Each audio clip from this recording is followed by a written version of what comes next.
Good morning, Thailand. My name is Alex. And I'm Jay. And we got some news updates for you from around the land of smiles this Wednesday, October 29th.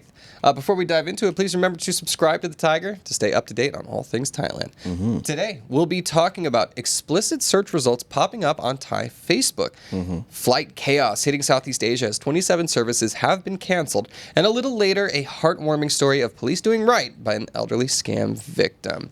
And we're going to dive right into it with our first story of the day, which is, of course, about that Facebook search glitch, which is surfacing adult videos in Thai results. What's this all about? A technical fault in Facebook's search function has reportedly caused pornographic videos to appear in Thai users' search results when innocuous keywords are used. Initial investigations suggest a malfunction in the platform's search engine or underlying AI filter may be to blame. Users noted that simple terms like a month name triggered inappropriate video content rather than the expected results. Facebook has yet to release a public detailed explanation, though the incident has sparked some broader concerns about moderation and content filtering in Thailand. Platform observers say the episode highlights how algorithm errors can lead to embarrassing or harmful outcomes for social media users. I guess it happens. Use your imagination. What's behind the blurs, I guess, everybody. But why can't we? People always ask, like, why have you got to blur the image? Guys, it's YouTube. It's social media. We're going to get banned. What do we look like? Facebook? Yeah, no, it's not. Yeah. Can't just be doing that.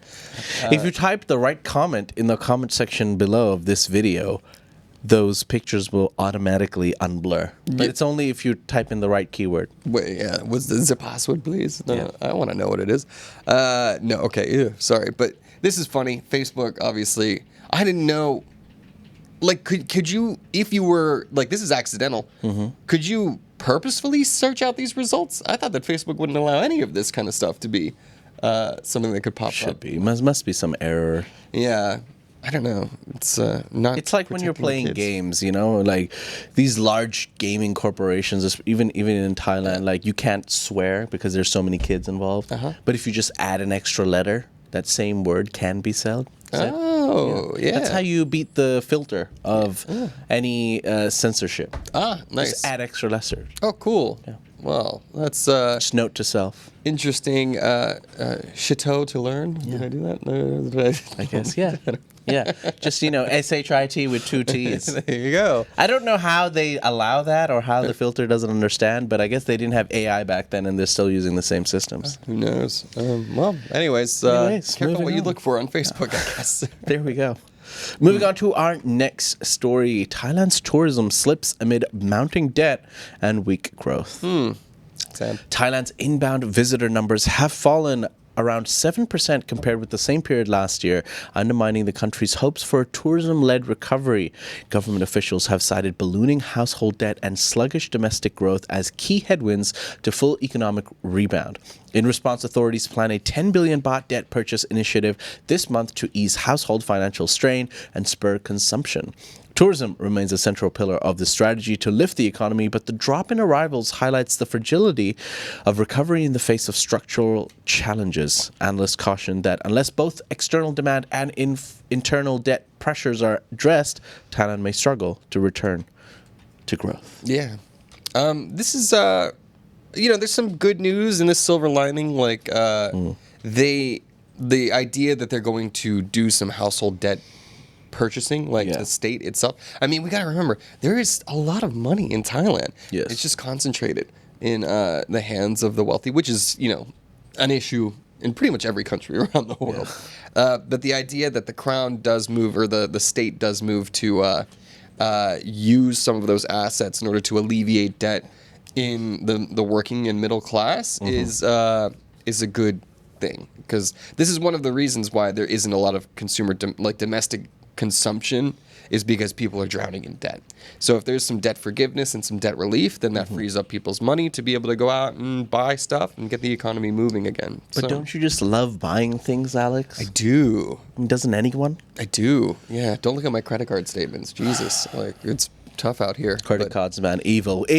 Indeed. I mean, they can be helpful, but most of the times people misuse them. Yeah, definitely. This has been an issue for me in the past. Is it the system or is it the person? It's well, a little bit of both. Because like if you rack up any sort of debt, and like I remember during COVID, this was a bigger issue for me because I ended up paying rent in 2 places. It was a problem, and once you rack up some debt, then you're accumulating interest, and then you're sort of like paying off minimum payments for the rest of your life. So. It is an issue. Feel like sometimes the banks are just predators, man. Like I had a friend of mine who I knew was in debt, and the banks always call you like every 6 months to ask if they want to take out another loan on top of their loan. And I'm like, why are you picking on someone who you clearly know you probably needs help? Yeah, you open up one credit card to pay off another credit card, and then you're just like in an endless loop. It's tough, dude. Yeah.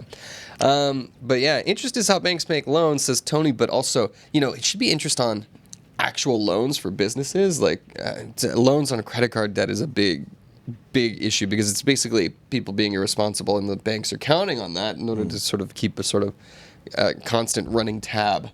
And welcome to modern day slavery, everybody. There we go. And it's not great. Well, you want to hear a quick word from our sponsor, Jay? I do. Yeah, let's do it.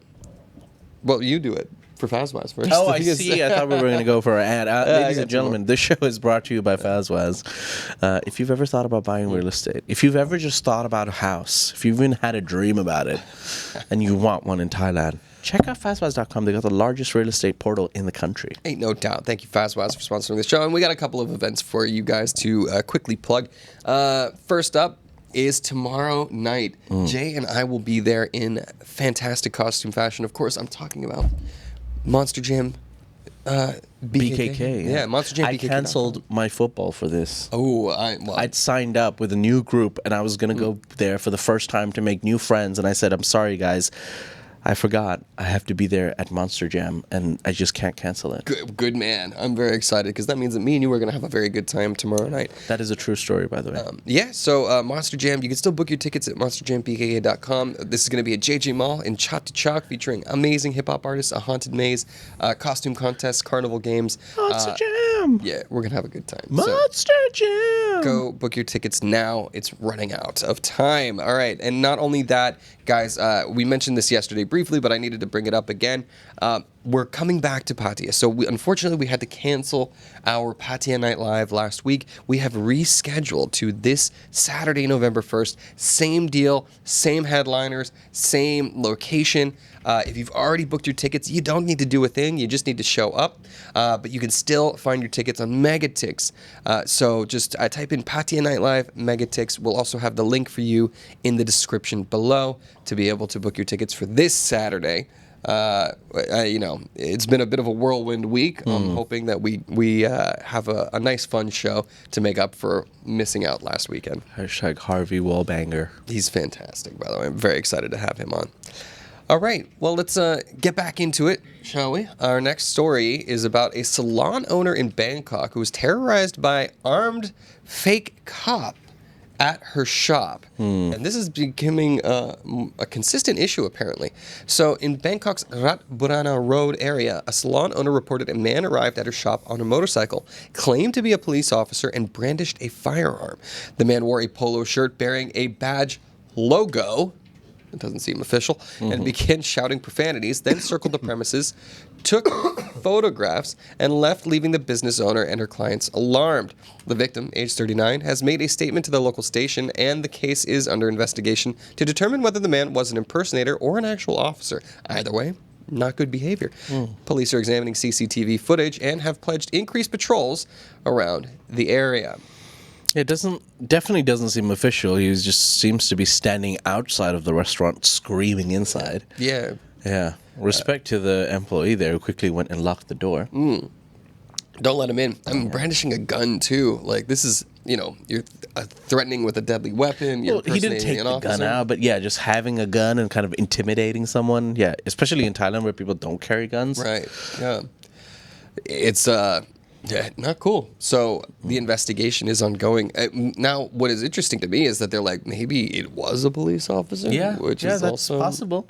I don't know. So, no matter what, not good behavior. But unfortunately, this is another fake cop story. We've seen this a few times recently. Hopefully they can get a handle on it because, you'd like to be able to trust your police officers, wouldn't you? Yeah, true. Oh, well. All right, we're going to move on to our next story, talking about a ex-Thai boxing champion arrested for running a multi-billion-baht online gambling ring. Tisk tisk. Authorities have arrested a former Muay Thai champion, aged 28, and known in the ring as Phön Kon Taw Surat, along with 7 others for operating an illegal online gambling website that reportedly handled more than 100 million baht in annual turnover. The site ran for over 3 years and generated profit from dozens of bank and ATM accounts used to process transactions. Investigators seized multiple bank books, ATM cards, mobile devices, and computers as evidence during raids in Chonburi and Lamphun provinces. The suspects now face charges including operating an illegal gambling business and money laundering. Yeah. Tough stuff. It seems like it's just so lucrative. So the enticing factor of like, hey, it's gambling. It's easy money to make. But isn't that the issue? Is that it ruins lives, and it's also against the law. Yeah. Still, it is slightly. Yeah, but using your star power is probably a bad idea to attach your names to all of these things. Well, look, I mean, generally, they always get in trouble for Ponzi schemes. Online gambling, Thailand has a problem with gambling in general. Yeah. Everyone loves a little gambling here. Yeah. It is. I mean, it's a big thing in Asia. It's one of those, sins that is, drinking, drug abuse, things like that. Gambling is, one of the biggest addictive things here. Like, I'm going to Macau in 2 weeks or something like that. It's insanity over there, and see the emotional outbursts from people who are losing money because that's what happens. Like you're gonna lose money. Macau's for big boys, I mean, I don't think you can even join a table for less than minimum $10,000. I don't know. No, minimum bet would be like 4,000 baht or something like that what? on a lot of these tables. Yeah. It's a lot. So you can come in $150? Something like that. But that's the minimum bet to play one game. And then you're playing a lot of games. Yeah, but if you can fly to Macau for gambling, then you can afford that. Sure. I will not be hitting the tables myself. Oh. Tony says, make Alex say the name. Let's say Phön Kon Taw Surat. Did I do okay? No, I'm just trying to say the name that you said, the Thai name. Sure. Yeah. Same, but different. I'm working on my Thai pronunciation. All right, guys, we're going to move into our next story, which is an ASEAN story. It's affecting the greater Asian region, so let's get into it. Flight chaos hits Asia and Bangkok as 27 services have been canceled. That's right, major airports across Asia and the Gulf, including Suvarnabhumi Airport in Bangkok, have been hit by operational disruptions, resulting in 27 flight cancellations and over 100 delays. Airlines such as KLM, Hainan Airlines, and Garuda Indonesia were among those affected by staffing, maintenance, and scheduling issues, leading to ripple effects across interconnected hubs. Bangkok's international terminal recorded multiple cancellations, including a 66% cancellation rate for one carrier on its route. Passengers have been advised to check flight statuses and prepare for compensation under upcoming regulation changes in Thailand. This incident is underscoring the complexity of modern airline operations, where local disruptions can quickly escalate into regional disruptions. Well, not good. Hopefully you're not going to be affected by this in your plans to travel around the region. But it's you used to work in the industry, right? Did this ever industry? The travel? Yes, I did. Yeah. It's so big cancellations. Like if you have one flight route have big problems with staffing and things like that, does that cancellation lead to ripple effects? Absolutely. Yeah. That seems so what would can I tell you this? It's disgusting personally, I feel. But cancellations, if it's a technical problem, I mean those are unavoidable, but a lot of the times when we know flights are getting delayed, we would often pick in advance who we're going to remove from the flight. So it's not random. Oh, yeah. And we pick the nationalities that we generally think will give us less trouble. So I know, this is just a fact. So I know, for example, let's say there's a flight Bangkok to Doha, Doha to London. Okay. I am not going to deboard the British citizens because they're the loudest. They're generally the most racist, and they get quite screamy at the airport. But I'm more likely to deboard the Bangladeshi, the Indians, the Pakistanis, because they're a little more accepting. And a lot of the times they feel like they're just happy to get another flight. Yeah. And to be flying there. We give them free meals. We sometimes give them hotel stay if it's like a next day flight. But so a lot of the times the customers are chosen. So we know who we're going to deboard and which flights we're going to control. Wow. And sometimes it takes 1 to 2 days to kind of catch up to the cancellations, major cancellations. I am dying at learning this. This is hilarious. And just another classic Jay moment. Everything is planned. How the underbelly of things work. Yeah. And a lot of and there's also a lot of arguments with the cabin crew and the ground staffs. Like, for example, when you're on the flight, it's like you're going to be late. Like, let's say you have a connecting flight and you're like, oh my God, are we going to reach there in time? So it's the cabin crew's job to calm you down. So they're like, sir, don't worry. They know about it in Doha. They'll be waiting for you. They're not going to leave without you. And they're going to leave without you. You think an entire plane's going to wait for you at the airport? Yeah, I don't know. I've had it happen. They don't care about you. No, they got cargo going. They've got more important flights. Also, if they delay the flight even further, then everybody's messed up on the next one. Exactly. Who do you think you are? That's fair enough. But then again, look, they're just all doing their jobs. Yeah. No. Good news. So the ground staff gets the brunt of all the, they told me that they were going to wait for you. Sorry, Alex. You're not as special as you thought. Well, I am upset to learn all of this, Jay. Thank there you we for go. That. All right. Well, on to our next story, Jay. Yeah.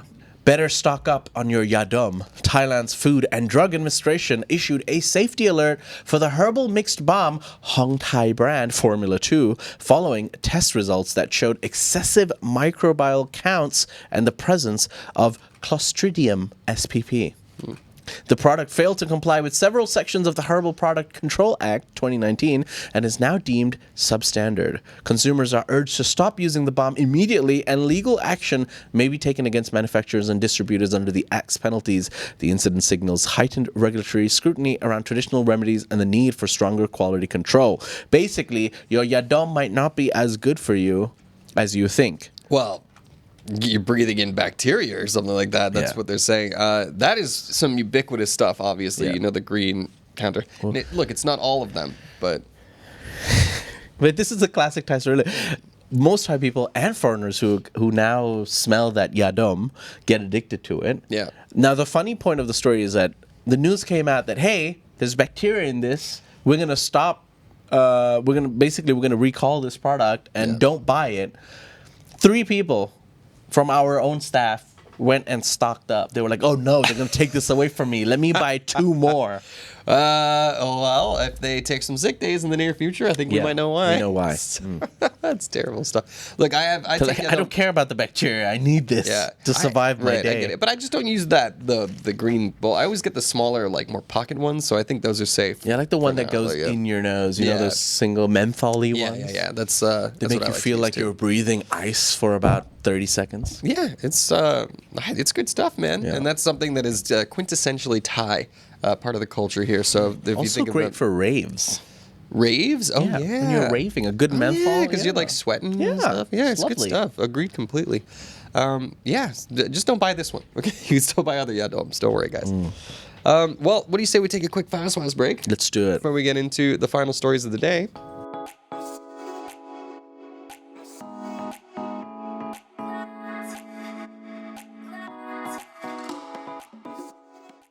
Wow. Thank you, Fazwaz, for sponsoring the show and giving us that nice, refreshing yadom break. We were able to take a couple of sniffs and we're ready for action now. All right. Well, our next story, of course, Thailand loves its celebrations, and we have another celebration coming up. And fortunately, we have some good news to report. Loy Krathong celebrations will proceed in Thailand, but with a respectful tone. Of course. Which it usually does anyways, I think. So this year's Loy Krathong Festival will take place across Thailand, albeit on a noticeably more subdued scale, as the nation honors the memory of the Queen Mother and adheres to a period of national mourning. Event organizers and communities plan to tone down festivities and avoid overly exuberant displays out of respect. Some public activities will still proceed, such as floating lanterns and river ceremonies, but with reduced scale and simpler format. Authorities emphasize that the tradition remains vital for cultural continuity, but must align with the broader context of respect and reflection. Residents and visitors alike are invited to join in respectful participation while bearing in mind the solemn national mood. it's a nice peaceful celebration in the first place, anyways, Loy Krathong. So I think that this is kind of a nice way to sort of ease back into things. Of course, there's Halloween. There's going to be some big parties this weekend, which I don't know how people are going to balance you can celebrate, you can have fun, but do it in a respectful way. Again, it's a little more easier when it's indoor. We had a comment earlier. Someone was asking if, for example, Monster Jam will be a little subdued or will it go hard. I think, look, there will be an air of uncertainty where people will maybe not go as hard. But once things get going, and again, it's indoor, it's much more easier to control the pandemonium. That is definitely one of the benefits of it being in. I think a lot of open air events are going to be, they've been canceled, they've been shut down, but things that are indoors, it's a little easier to contain. You're not, loud and in the streets, that kind of a thing. So, and of course, this is the first week, so it is going to be a bit more subdued. I think you'll see people starting to ease back into normal life while still trying to maintain that respectful mood. But of course, life goes on. The world continues, and we're heading into high season, and we've been talking about economic problems here in Thailand. We need the recovery. So let's see how things do it. Well, our last story, another feel-good story. All right. Our last story talks about Bangkok police returning 1.3 million baht to elderly scam victim after a call center fraud. Good news. Police in Bangkok have recovered and returned assets worth 1.3 million baht to an elderly Thai woman who fell victim to a call center scam run by Hong Kong nationals. One of the suspects arrested on 18th October had directed the victim to conceal valuables inside a milk powder tin and deliver them at a hospital as part of the scam. Further investigations found the gang also deceived another victim into handing over cash and gold amounting to over 3 million baht. Law enforcement also confronted the second victim in her home as she was still talking to the scammers on the phone and refusing help. Now, the case highlights the growing threat of call center fraud targeting older people and the importance of rapid police response. Hilarious. Like, lady, get off the phone. She's like, what? They want my money. It's fine. Like, no, I haven't paid these bills. Hilarious. And it just goes to show you exactly how, resistant old elderly people can be to scams, and the fact that they're being scammed. They're in denial about the whole fact.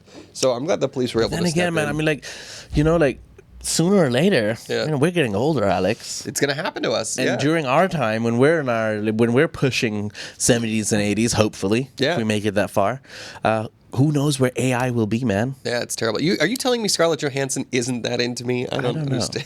No, look, we're laughing at this now, right? But when we're 70s, 80s, I mean, the scam culture will be much more advanced. Yeah, it is. What are we going to get scammed by? I'm going to be talking to an AI version of my mom who needs money or something like that. Wait a second.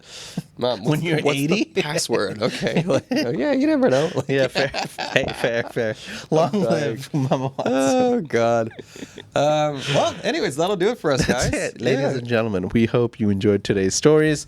There are more stories, of course, on thetiger.com. You can also get involved in the conversation at AsianNow.com. It's Thailand's largest English news forum. Yeah, don't forget, we also got social media, Instagram, TikTok, Facebook. Wherever you get your scrolling, you'll see more content you wouldn't normally see here on the show. And don't forget to check out MonsterJamPKK.com and also Patian Night Live on Megatix. You can find the links for both of those things in the description below. For now, we will say adieu to our YouTube viewers and say aloha to our live viewers. Take care, everybody. If you like that story, please like and subscribe. And for more Thailand news, follow us on Instagram, YouTube, or TikTok at The Thaiger, or you can go to thetiger.com and join the conversation.